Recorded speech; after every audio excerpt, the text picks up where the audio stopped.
A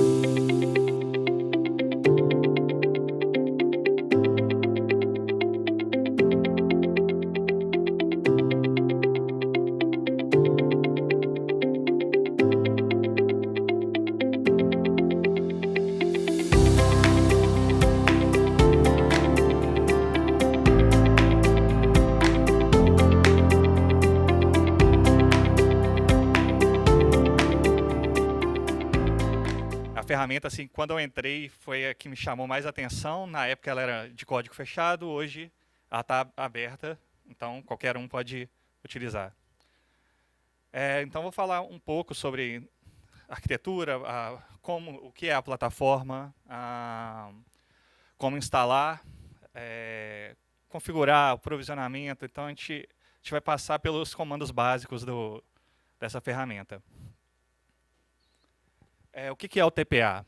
O TPA é uma sigla para Trusted Postgres Architect. Ela foi uma ferramenta escrita em Python e Ansible. E ela existe desde 2015. E como eu falei, a EDB abriu o código recentemente. E ela faz implantação automática de clusters do Postgres, desde a instalação do SO, a instalação do Postgres, das ferramentas que você precisar, por exemplo, um Replication Manager, um Barman. Então, ela faz automaticamente tudo isso. E ela é altamente customizável. Então, você consegue fazer muitas outras coisas além dessa instalação dessas ferramentas. A gente vai passar um pouco por isso aqui para frente.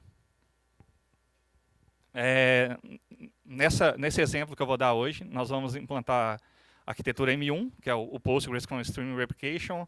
Nós vamos ter, no meu exemplo, 2 Cascade réplicas. Na versão open source, é essa arquitetura que a gente consegue, mas temos outras opções também por fora daqui. Então, assim, a gente pode implantar ela em 3 plataformas diferentes. A gente pode implantar no Docker, que a gente usa para testes, que é o que eu vou fazer hoje. Eu vou mostrar a implantação no Docker. A gente pode fazer para produção na AWS e também em Bare Metal. A diferença dos 3 é que no Bare Metal você precisa ter as máquinas já lá e ela vai fazer a instalação nessas máquinas que você tem. E ele também permite implantar em Debian, Ubuntu, Red Hat e SLS. Para instalação, ele necessita ou do Linux ou no Mac e você precisa do Python 3.9 ou acima. A instalação, você pega no próprio site da Enterprise DB, tem os passos. Então, primeiramente, como eu disse, você precisa instalar o Python. E após isso, você vai fazer o git clone no GitHub da EDB. Após isso, você vai fazer o export path, para você não precisar, na hora de rodar os comandos, toda vez no começo, especificar o path que está instalado, o executável. E após isso, após a instalação, você faz o setup, que ele vai setar todos os passos necessários para você começar o deploy. E por último, você faz um self-test. Esse self-test, o próprio TPA roda um playbook e ele verifica se está tudo correto com a sua instalação e você pode começar a provisionar o seu cluster. Então aqui eu trouxe o output de como, depois você instala, como que é o self-test. Então ele mostra as variáveis configuradas para o TPA. E aqui está tudo ok. Então a gente pode partir para frente e começar o provisionamento do nosso cluster aqui. Parte de documentação. A gente tem toda a documentação do TPA no site da Enterprise DB.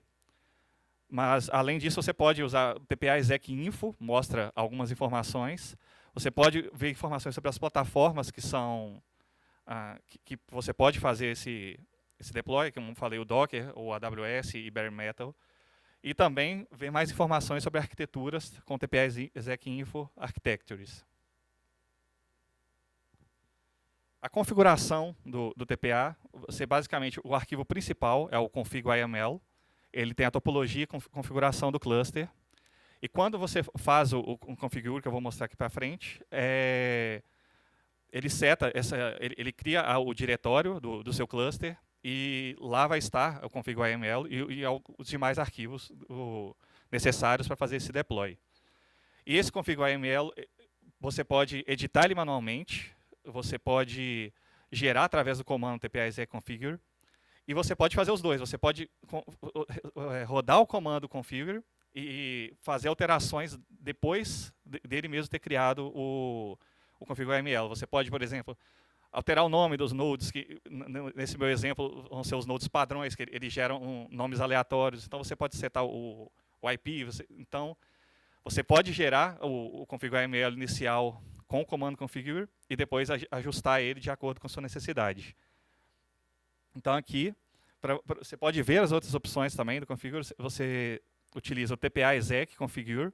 O nome do cluster, no meu exemplo aqui, vai ser mycluster, arquitetura M1, e você consegue ver todas as opções possíveis para isso.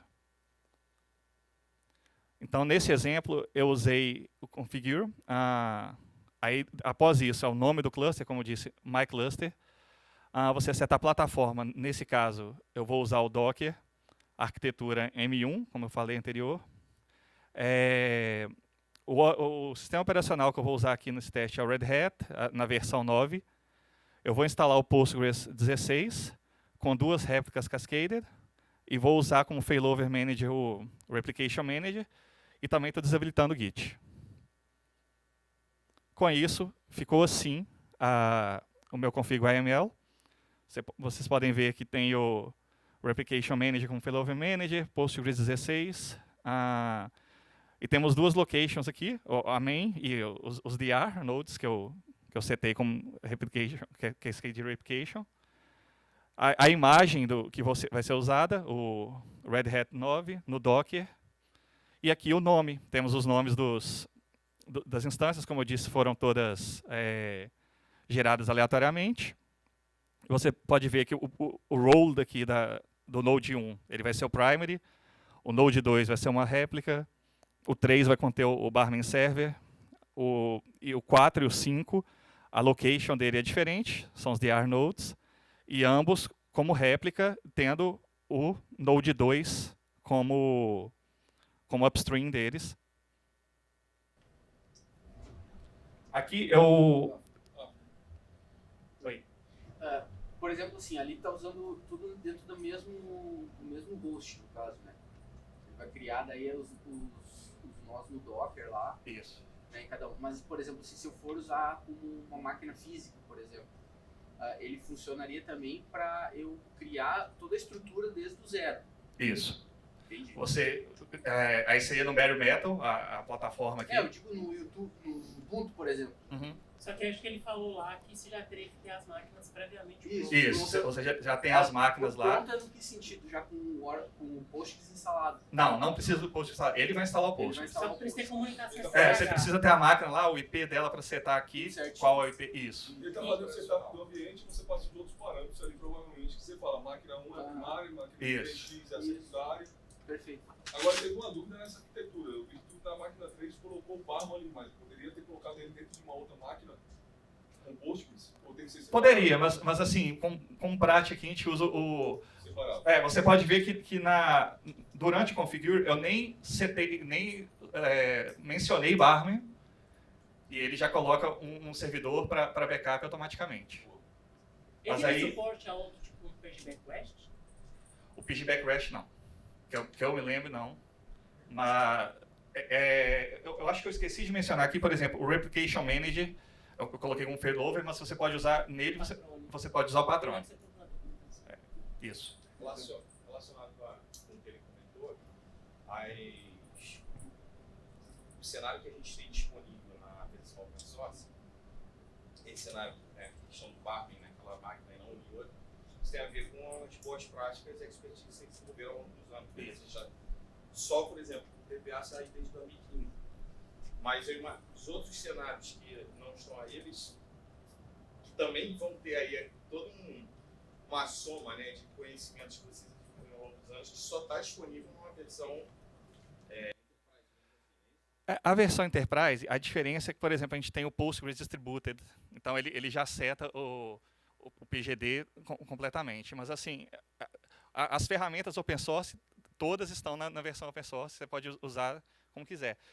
igual ele mencionou do Barman, ele pode trocar aqui manualmente, né, no arquivo de configuração e setar o Barman para outro servidor. Isso aí não tem problema, não.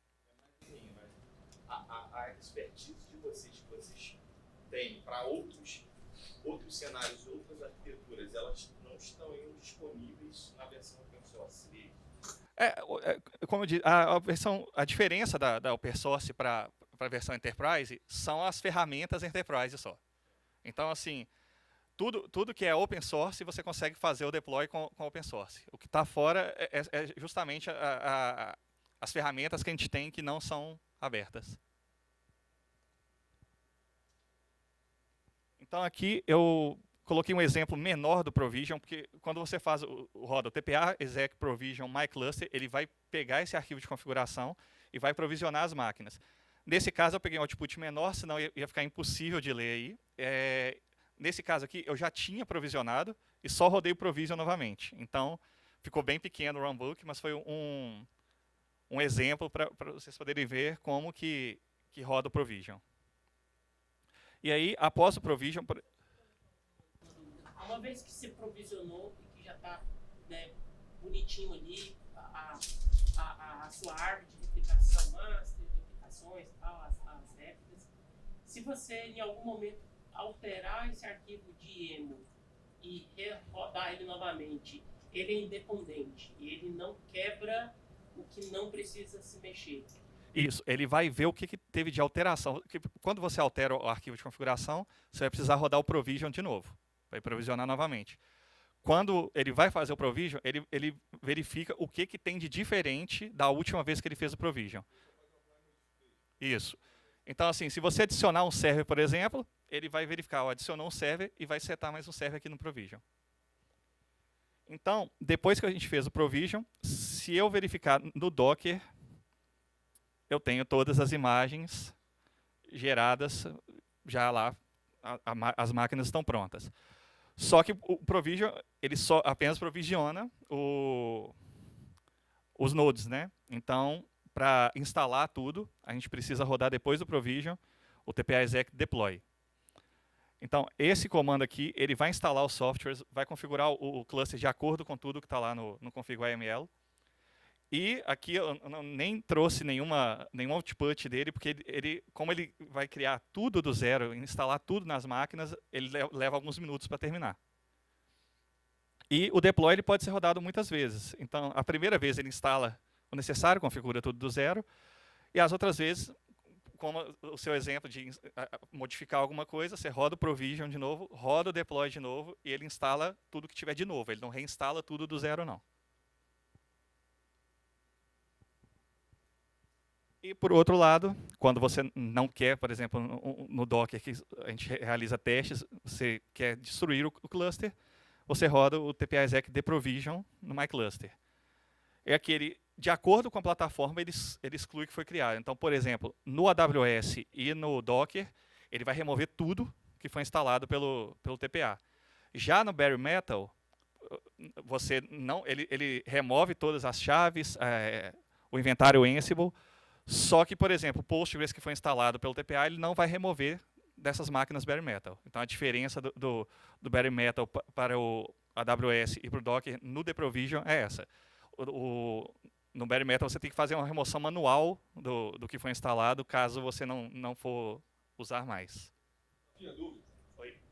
A única cloud que é contemplada é só a AWS? Por enquanto, sim. Algum motivo específico?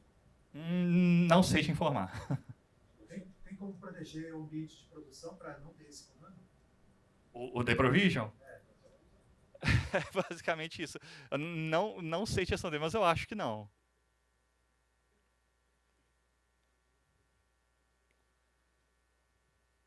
Então aqui o deprovision, ele igual o provision, ele é um pouco menor, eu peguei só um pedaço dele para mostrar como que é também. Ele roda também uma série de tarefas para deprovisionar o cluster. Então aqui, basicamente, um resumo de como funciona. Quando você roda o configure, ele cria o arquivo de configuração. Após isso, o provision. Então, ele faz a configuração do AWS ou nos Docker Containers. O deploy, que instala e configura todo o cluster. E, como eu disse, você pode rodar novamente várias vezes. Então, fez alguma alteração no cluster, roda o provision de novo, então roda o deploy novamente.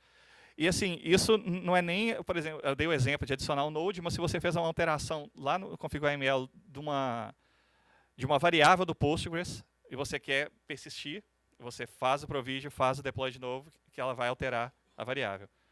E por último, a gente tem o deprovision, que destrói tudo, como a gente olhou anteriormente. E além disso, a gente tem outros comandos com TPA. Então, se eu rodar o TPA exec, download packages, o nome do cluster, né, no meu caso foi o mycluster, com essa flag setando a Docker image e a distribuição. Então, ele vai achar os pacotes ou deb ou RPM, de acordo com a distribuição que você colocou, numa pasta dentro do diretório de cluster que é criado. E na hora de instalar, os pacotes são copiados para todos os nodos. Então, isso aí, às vezes, você deixa o deploy mais rápido, nesse caso, você já tem os downloads, os pacotes baixados na máquina, e depois, quando você rodar o deploy, aqueles vários minutos ficam um pouco mais rápidos, que você já tem os pacotes na máquina. A gente tem também o TPA exec test. Ele roda alguns testes, então ele roda teste de replicação, ele roda o pgbench, verifica se o backup está todo ok, e ele joga para os logs do Ansible. Então, assim, quando você faz o deploy, ele tem um Ansible log lá, você consegue verificar todos os passos do deploy, caso você veja algum erro, você consegue ver lá, e também, quando você roda esse teste, ele vai para os logs do Ansible. E também nós temos o TPA Archive Logs, ele baixa todos os logs de todos os nodes para um diretório dentro no meu caso, o mycluster, né, /logs, e o timestamp desses logs, de quando você baixou eles. Perguntar, tem alguma limitação na ferramenta quanto a respeito de instalação de uma contribu, sei lá, timescale.db, algo do tipo? Ou mesmo se eu quiser fazer alguma configuração específica no meu PGHBA, sei lá, autenticar no LDAP, alguma coisa assim do gênero. Isso é parametrizado naquele arquivo de YAML? Ou tem alguma limitação ali que, de repente, eu teria que não conseguiria conseguir fazer no ferramental? Não, nós vamos passar por isso aqui ainda. Então, você consegue assim, personalizar do seu modo com ferramentas que sejam open source, né? Porque você pode setar outros repositórios na config.yml, você pode setar os parâmetros do PGHBA. Então, o PGHBA em si eu vou passar por ele aqui. Então, tem outras configurações que você pode setar antes do deploy, que você não precisa fazer o deploy do cluster todo e fazer as alterações necessárias depois disso. Oi. E depois que eu criei todo o ambiente, tá? Tá tudo rodando e tal. Aí, porventura, eu preciso adicionar mais um nó. Você pode fazer. Posso fazer também. Você faz aquela pré-execução do jeito que ele fez lá, adiciona mais um nó, faz pré-execução. Altera o arquivo, adiciona o cluster. faz o provision novamente e o deploy. Então aqui eu coloquei um exemplo também do download packages. Ele, assim como o provision e o deploy, ele roda uma série de tarefas e faz os downloads necessários de acordo com o que tiver lá no config.yml. Nesse meu caso aqui, eu usei a distribuição da Red Hat, então ele vai fazer todos os downloads de acordo com o OS que eu usei.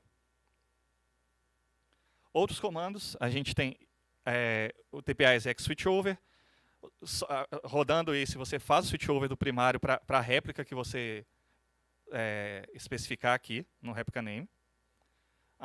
O TPA exec upgrade, por exemplo, se você altera um parâmetro do Postgres, você roda o provision e roda o deploy novamente.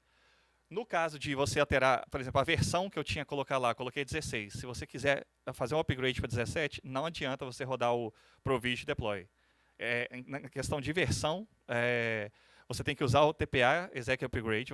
Você faz a alteração no config.yml e usa o TPA exec upgrade. Aí ele vai fazer o upgrade da versão. E também nós temos o TPA exec rehydrate. Esse é no caso da AWS. ele reconstrói uma instância da AWS com base em uma imagem AMI atualizada. Então, ele vai provisionar essa outra imagem, vai linkar todos os dados que tem na outra instância, na instância antiga, para essa, e depois vai remover a instância antiga. Ô, Rafa, para esse switch-over, ele garante que os nós estão síncronos sem atraso de verificação? Aqui, eles têm que estar síncronos para realizar, senão ele vai retornar que não estão. O Happy Manager garante isso para eles, né? Ah, sim. Exatamente. É porque você pode dar o comando e ele ficar aguardando o time ali para ficar dentro do estado. A minha pergunta foi nesse sentido. Tem que estar tudo ok, porque senão ele vai retornar o erro de que os nodes não estão síncronos. Carol, nesse cenário que você está rodando como Docker, ele não monta um volume local, de repente salvar a pasta data localmente, para me poder, sei lá, de alguma forma, eu sei que tem um barman lá que guarda lá o backup lá e tudo mais, mas tipo, sei lá, eu ter acesso, montar a pasta data da minha máquina local. Ele não é um Docker Compose, né, velho? Não. Então, assim, você tem o diretório do barman. O que você consegue fazer na pasta local por exemplo, é o que eu falei, dos logs, a questão de log. Agora, você está querendo salvar dados do banco tipo, montar a pasta data na minha máquina local, sacou? Também não sei se de repente... Porque geralmente a galera, quando usa Docker, né, geralmente monta um volume local ali para preservar e tal. Nesse caso, igual eu falei, o Docker ele não é recomendado para produção. Então, é só para você fazer alguns testes e depois você faz o deprovision. Então, produção a gente sugere a AWS ou as bare metal, que são as máquinas suas mesmo, já estão prontas. E aí, agora, que eu vou falar da customização. O que você pode adicionar. Por que não sugere o Docker? Olha, o Docker, por exemplo, a gente realiza mais... Olha, eu não sei eu te falar assim especificamente, só que, por exemplo, você está rodando uma máquina local e rodando as máquinas Docker ali dentro. Então, qualquer problema que tenha na máquina local já seria um outro problema para a produção.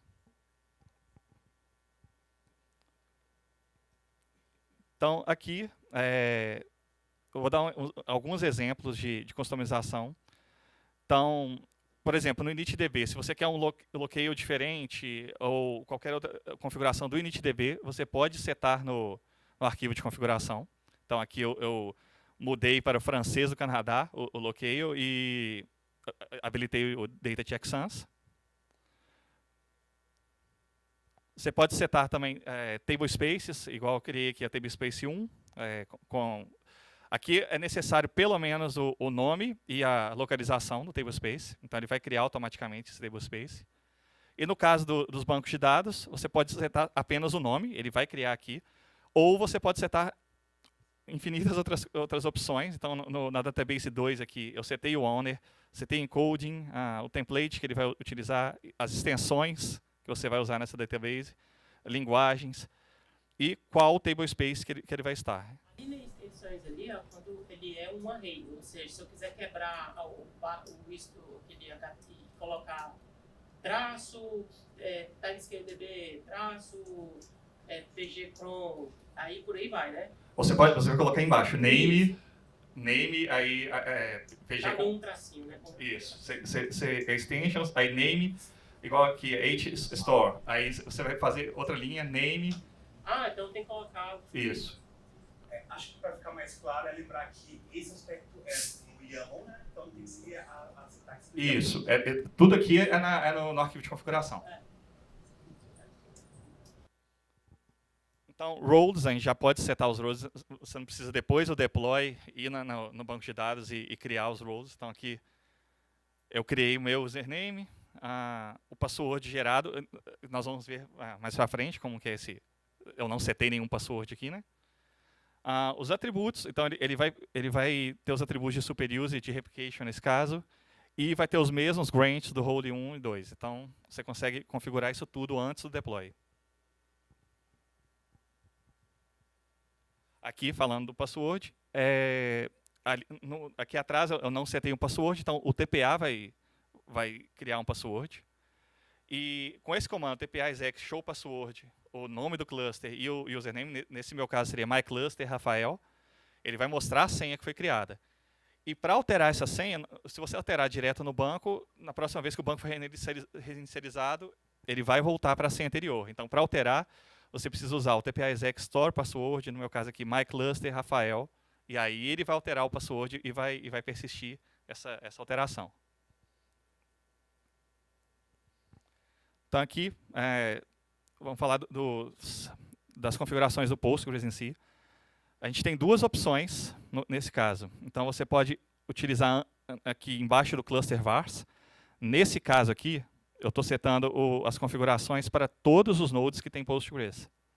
Então, todos vão ter o workman de 16 GB, checkpoint timeout de 15 minutos. Nesse caso aqui, eu estou setando na instância. Então, você pode setar, por exemplo, apenas para o Node 1, mudar essas configurações, e o Node 2 vai ter as configurações padrões. E aqui, caso você não sete nada, ele vai fazer o deploy com as configurações padrões do Postgres. O Effective Memory Cache Size, se eu não me engano, ele seta com 50% da memória disponível. Então, ele vê a memória disponível, mas a grande maioria vai setar como default aqui. Agora, o PGHBA. Nesse caso aqui, eu dei um exemplo que não é muito bom para fazer, né? Mas então nós vamos, nesse caso, eu setei todos os usuários autenticados, conectam de qualquer lugar. Então você consegue fazer outras linhas aqui embaixo e criar seu PGHBA antes de fazer o deploy do cluster. Então a gente pode customizar, por exemplo, o PD Logical também. Então, você cria as publications, a publication, e embaixo aqui eu tenho o subscription. E no caso do subscription, você tem que setar pelo menos o nome, o tipo e qual a publication dele. Então, tem alguns campos aqui que não são obrigatórios, outros são importantes. Então, nesse caso, no publication, a gente precisa do tipo, a database dele e o nome. No 2, no caso da subscription, você tem que setar qual que é a publication.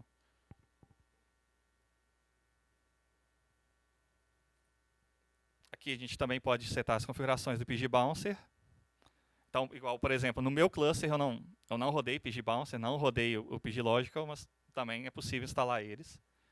E setar as configurações de acordo com a sua necessidade dentro do config.yml. Você pode também instalar pacotes adicionais. Então, nesse caso aqui, tudo que tiver no common, os pacotes vão ser instalados em qualquer máquina, independente da distribuição. Tudo que tiver nos outros, por exemplo, se eu setar o Red Hat e esses pacotes, se eu tiver alguma máquina que é Debian, ele vai ignorar, ele só vai instalar os pacotes nas máquinas Red Hat. E outra coisa aqui, se o pacote não puder ser instalado, ele vai retornar um erro. Então, aqui você tem que setar, se eu não me engano, Other Packages, você pode setar Optional Package, se eu não me engano. Aí ele não retorna um erro caso não seja instalado. E também, em outro lado, nós temos aqui, você pode setar, em vez de packages, Unwanted Packages. Então, ele vai verificar se tem esses packages nas suas máquinas e vai remover esses pacotes.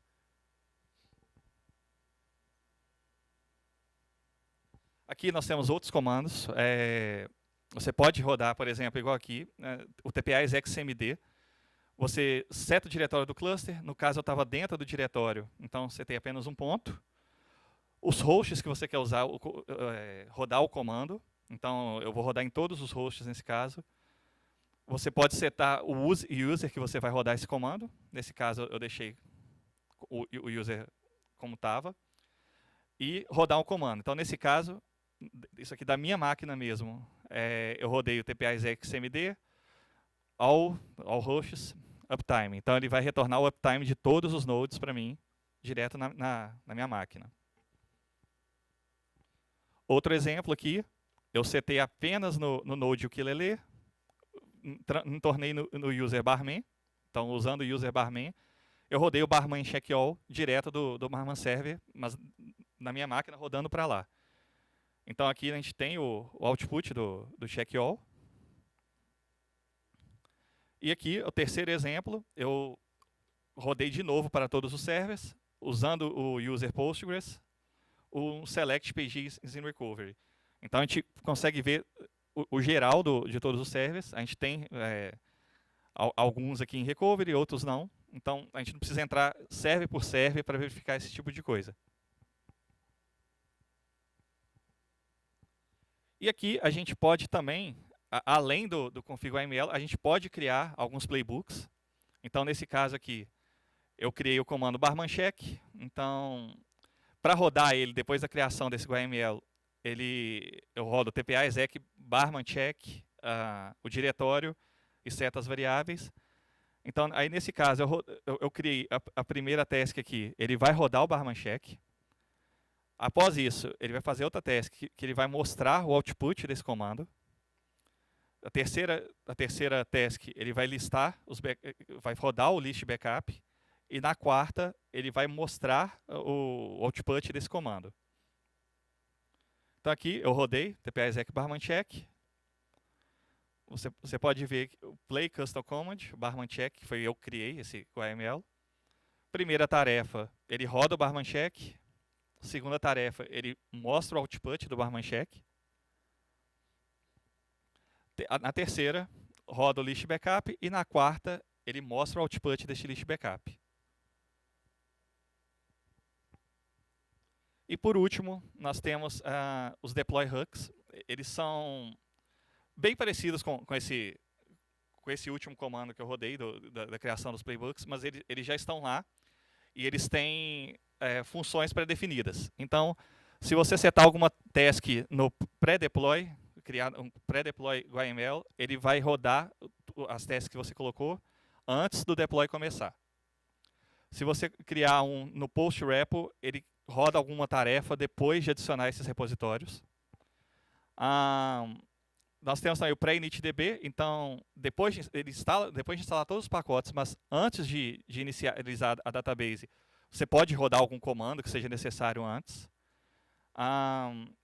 Temos o Postgres config.yml, então você pode rodar alguma coisa nele depois de criar esses arquivos de configuração.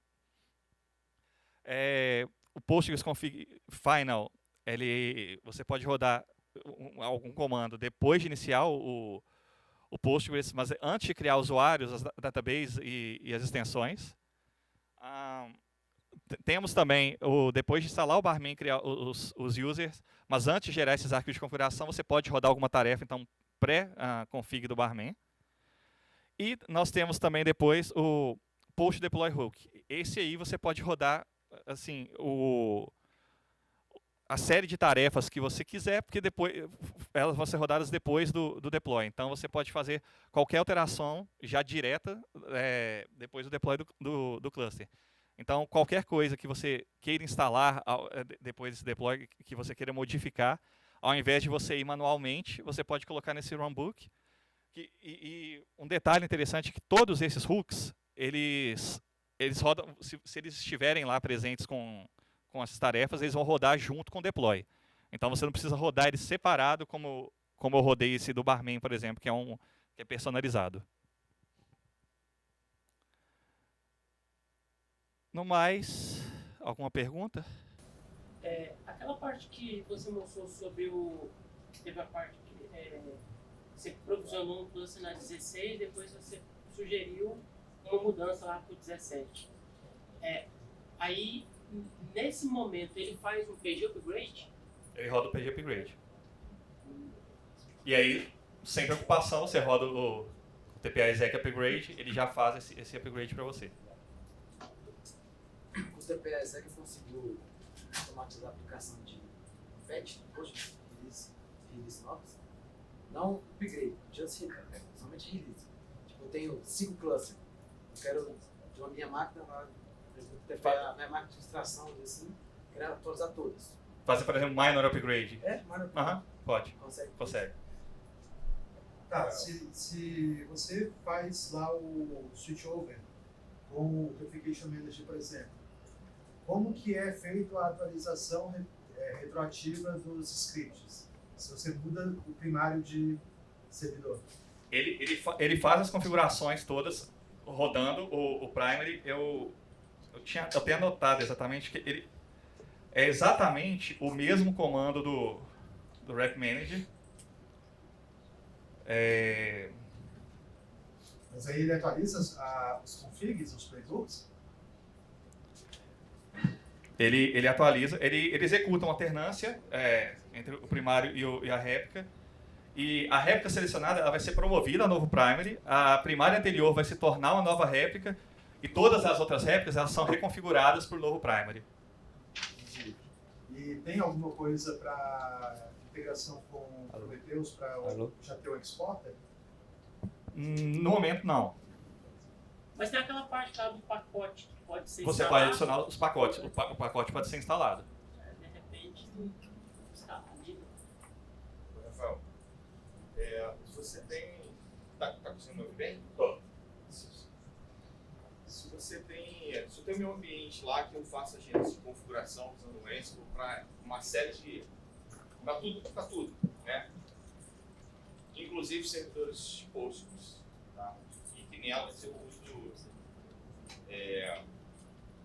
enfim, tem lá minhas configurações, minhas variáveis, além da instalação de pacotes do sistema operacional, por exemplo, qual é o exemplo que você pode fazer? No config YAML, ou eventualmente algum outro YAML, configuração do DPA-exec, eu posso absorver outras configurações do Ansible, ou o DPA limita ao que você pode fazer dentro de um YAML para fazer só o que o DPA espera? Não, você pode fazer configurações personalizadas igual... Resumindo, por exemplo, tirar os meus servidores Postgres daquele meu... da minha gerência de configuração que eu tenho hoje de outros servidores, e aquela configuração que eu tenho, agregar no TPA. E aí fazer separado pelo TPA. Utilizando um runbook Ansible. O playbook Ansible. Né? Pode, você consegue, por exemplo, igual eu fiz o do Barman, você pode criar um personalizado. Sim. Ou se você quiser fazer isso automaticamente, depois do deploy, você pode usar o post deploy hook e setar lá mesmo. Beleza. Eu vi na site que tem integração, algum tipo de integração do TPA com Red Hat Ansible Tower, né? Ansible Tower. Uhum. Nesse caso, provavelmente, se o cara tem um Ansible Tower, acho que de repente ele pode até usar o TPA-exec e ter todas as máquinas deles integradas, mais os posts que você usa no TPA. Isso. As configurações do Ansible Tower são um pouco mais complicadas, né, do que o comum aqui, mas pode. Aí é bem interessante, que aí você consegue ter tudo num lugar só. Tem como fazer a engenharia reversa de pegar a infra que está rodando hoje, rodar aquele configure lá, para pegar as configurações atuais, criar o playbook, criar a configuração? No momento não. É isso. Alguma pergunta? Obrigado.